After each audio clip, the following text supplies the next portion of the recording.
Hi there. Today let's do a slow news podcast so that you can practice your English understanding. I'll select some news stories from the last week, some of which you may be familiar with, and you can practice your understanding. Great new real-world vocabulary for you. That is my piggy bank from childhood. It's one place to put your money. One way of banking. But in reality, most of us use actual banks. Let's get into a shocking news story about banking. And stay with me until the end of this podcast.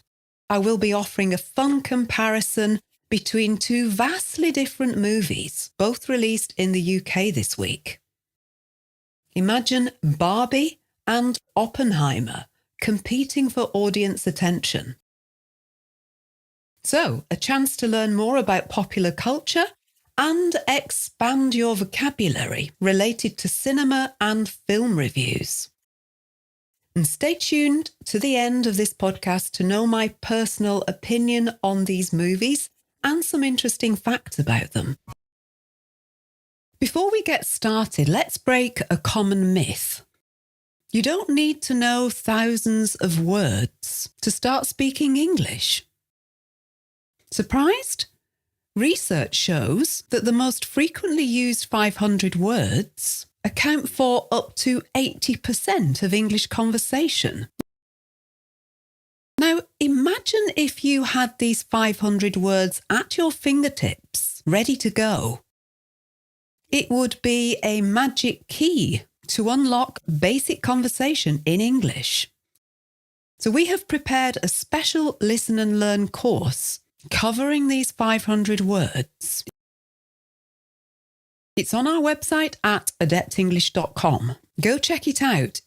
If you're just starting to speak English as well as understanding it, it can be a game changer for you. To our first news story then. It's about something we use daily but rarely talk about: banking. And perhaps you've heard of Nigel Farage, the MEP, or used to be, and staunch campaigner for Brexit, a very divisive figure. His recent argument with a bank in the UK, NatWest, has stirred up a big controversy. Vocabulary? Banking, it's all about the industry of banks and the ability to use banks. That's banking, where we store our money. What does divisive mean? D-I-V-I-S-I-V-E? Well, when someone or something divides opinion, causes disagreement, we say it's divisive. So our Mr. Farage is indeed Marmite. People love him or hate him. Nigel Farage was an influential campaigner for Brexit, but also when he was an MEP, he was the one who told Herman van Rompuy, President of the European Council, "You have the charisma of a damp rag." Farage was also very insulting about Belgium and about Herman van Rompuy's inflated EU salary. Farage is not afraid of saying what he thinks then. So post-Brexit in the UK, Farage is a divisive figure. Many people worry that his views on immigration edge into racism. Anyway, the news story was that he was debanked by a division of the NatWest Bank in the UK. The division called Coutts, C-O-U-T-T-S. Imagine if you were debanked.